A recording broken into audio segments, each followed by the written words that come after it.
أهلاً ومرحباً بكم. اليوم رح نغوص في تفاصيل مباراة كانت حديث الناس كلها في كأس العالم للأندية 2025، ريال مدريد والهلال السعودي. أهلا بك. مباراة فعلا لافتة. النتيجة تعادل 1-1 كانت مفاجأة بصراحة. أغلب التوقعات كانت لصالح فوز سهل لريال مدريد. تماما. والمصادر اللي عندنا اليوم بتقدم تحليل تكتيكي معمق، بتركز بشكل خاص على كيف الهلال تفوق استراتيجيا في هالمباراة اللي صارت يوم 18 يونيو في ميامي. ميامي. بالضبط. وكيف الفريق السعودي بقيادة مدربه الجديد سيموني إنزاغي قدر يفرض أسلوبه ويحد من خطورة ريال مدريد، خصوصاً أنه كان أول ظهور رسمي للمدرب تشابي ألونزو. مثير جداً الاهتمام.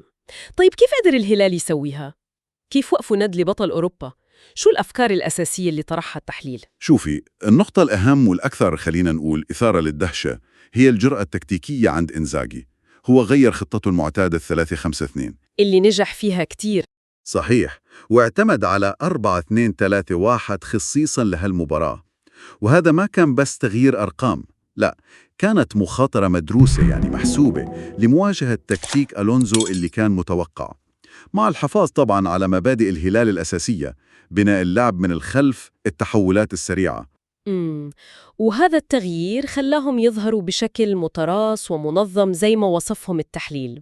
وكيف شفناها على أرض الملعب؟ هل كانت فعالة لهالدرجة؟ أكيد.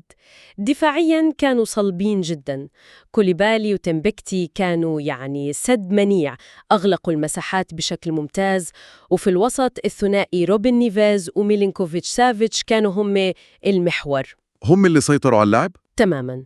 سيطروا على الإيقاع، استرجعوا الكورة مرات ومرات. نيفيز نفسه اللي سجل هدف التعادل من ضربة جزاء كان نجم المباراة بدون أي منازع. طيب، السيطرة على الوسط هاي مهمة، بس المصادر كمان قالت إنهم استهدفوا نقاط ضعف محددة عند الريال بشكل مقصود. كيف صار هاد؟ هنا النقطة الأذكى تكتيكياً. التحليل كشف أنه الهلال ركز على استغلال المساحات الكبيرة اللي تركوها ظهيري ريال مدريد لما كانوا يتقدموا للهجوم. تقصد ألكسندر أرنولد وغارسيا؟ بالضبط، ترينت وفران غارسيا استخدموا كرات قطرية طويلة متقنة جدا للأجنحة، ونجحوا كمان في خلق تفوق عددي زي مثلثات كده في هالمناطق بالذات. فهمت. وهذا يوضح قديش كان التحضير دقيق، كأنهم حولوا نقطة قوة الريال الهجومية اللي هي تقدم الأظهرة لنقطة ضعف استغلوها ضدهم. ذكاء تكتيكي عالي جدا. وما اكتفوا بالدفاع بس، المهاجم ماركوس ليماردو كان زي ما تقول المصادر شوكة مستمرة في دفاع مدريد. هو اللي أخذ ضربة الجزاء، وكان عندهم فرص تانية، حتى هدف ملغي للودي في بداية المباراة. في المقابل ريال مدريد مع ألونسو في بدايته بدأ شوي مختلف، بعيد عن مستواه. هل كان السبب النظام الجديد ولا ضغط الهلال هو اللي أثر عليهم؟ التحليل بيقول إنه مزيج من الاثنين. الفريق بدأ مفكك فعلا، خاصة في الشوط الأول. واضح كان. ألونسو حاول يطبق فلسفته الجديدة 3-5-2 وقت البناء تتحول ل 4-4-2 لما يفقدوا الكرة، بس الفريق لقى صعوبة كبيرة إنه يخترق دفاع الهلال المنظم جدا. ما قدروا يلاقوا حلول أبداً. ضغطهم العالي كمان ما كان فعال، وكان واضح إنهم يفتقروا للإبداع الهجومي والسيطرة على الوسط. مشاكل التحليل بيقول إنها كانت موجودة بشكل جزئي من الموسم الماضي. وضغط الهلال المنظم زاد الطين بلة أكيد. طيب، والمصادر ذكرت عوامل خارجية، الحرارة والرطوبة في ميامي؟ نعم، وبشكل كبير كمان.